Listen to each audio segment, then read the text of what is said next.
All right, here we are unboxing the Aputure Deity mic. This is the kit that comes with the shock mount.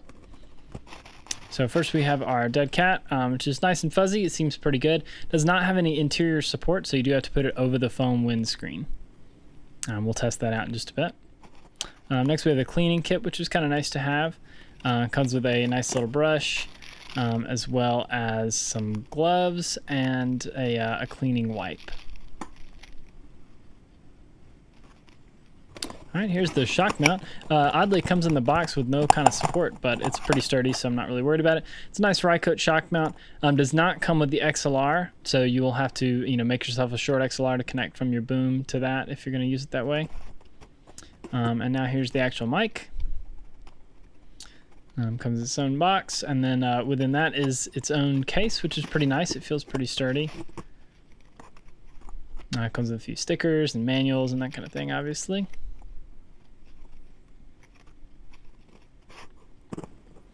And inside the case we have the mic, obviously. First thing you notice picking it up is it feels heavy. It feels very sturdy, and I know that's one of the pluses that many people say about the mic. So obviously you got your clip as well as your foam windscreen. The foam windscreen is really tight on the mic, which is probably a good thing. It's not going to fall off or anything like that, but it is a little tricky to get on, at least the first time.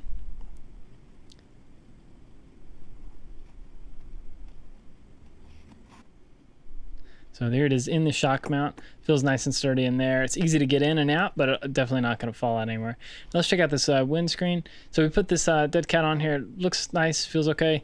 It does make a mess though. After I took it out, I was finding fur everywhere. Maybe it needs to be brushed a little bit before use, but it definitely sheds a lot, so be worried about it lasting a long time. And that's essentially everything that's in the box. So now we're going to test out and see what it actually sounds like. Hey guys, this is Harper, and I'm testing out my new Aputure Deity mic that I just got in the mail. I just opened it up. This, what you're hearing right now, is my old Audio-Technica AT897 that I've been using as my boom mic. Just want to use that as kind of a baseline comparison. So this is what that mic sounds like. I'm probably about 3 inches away from my mouth right now. Here's a little bit farther. Here's about arm's length. So we can start to see a pretty big change as we get a little bit farther away. And then the main thing we want to check here too is the axis difference, so the coloration when we turn it. So I'm going to keep talking and I'm going to turn the mic and let's see how it sounds. We're still about arm's length away, maybe about a foot away from my mouth. So this is straight on, and then as we turn it to one side, we start to hear the kind of coloration. It starts to get really dark. You're really not hearing it very well, like you couldn't use that at all, obviously. And then we come back to center, then we turn it the other direction. We start to hear what that sounds like, about the same thing. Obviously still very kind of low and muddy sounding. Lose a lot of that brightness, and then back to center. Now let's check out the Deity. So both of these mics have the same amount of gain on them, believe it or not. On my Sapphire Pro 40, we're at about the about 3 o'clock spot, which is number 8 on the gain there. But as we can see, it's much louder. There's a little bit of self noise probably because of that, or maybe not self noise, it's probably a lot of traffic noise. Okay, so now we're listening to the Deity. Believe it or not, this is the same gain setting that I have for the 897. I'm using my Sapphire Pro 40 right now as the interface. They're both at about the 3 o'clock slot. It looks like number 8 on the preamp. So obviously this requires a lot less gain than the Audio-Technica does. I've got it about the same distance. Arm's length is about as far away as I can hold it, just without putting it on a stand. And we still sound pretty clear. There's not a whole lot of the room being picked up.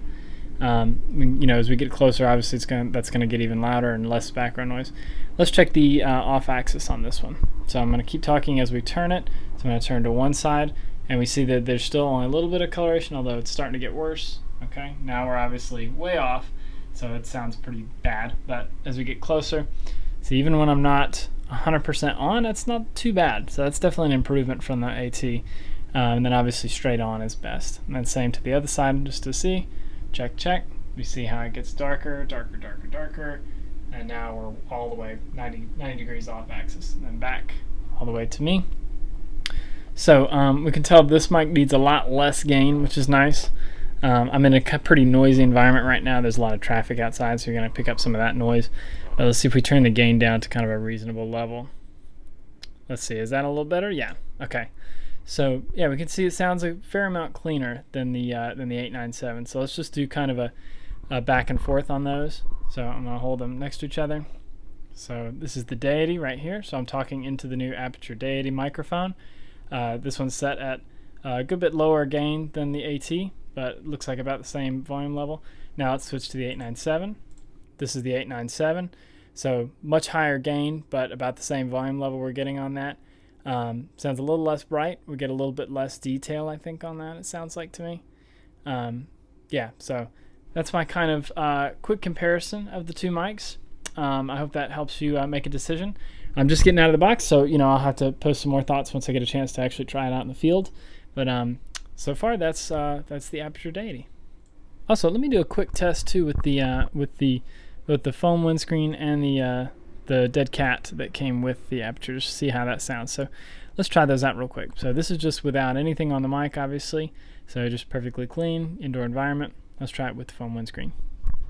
All right, this is with the foam windscreen, so obviously very little coloration there. It didn't really change all that much, so that's good. Off axis, maybe slightly more change than it was with the without the windscreen, maybe a little bit, but not too different. So that's about the same.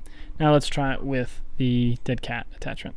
All right, so this is with the dead cat attachment on the mic. So let's see how that sounds. Now, obviously, this is a good bit more muffled, so that's not great.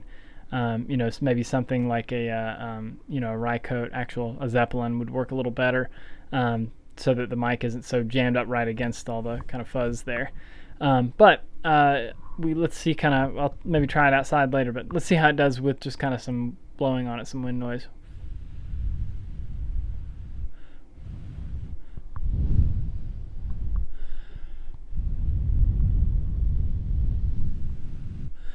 So it does something. It obviously keeps out some of the distortion, but you're definitely still picking up a lot of that low end. So this will probably do the trick in a pinch, but probably not ideal. You really want kind of a Zeppelin, something a little bit more isolating than this. But that's my test of the accessories that came with this. Thank you guys for watching.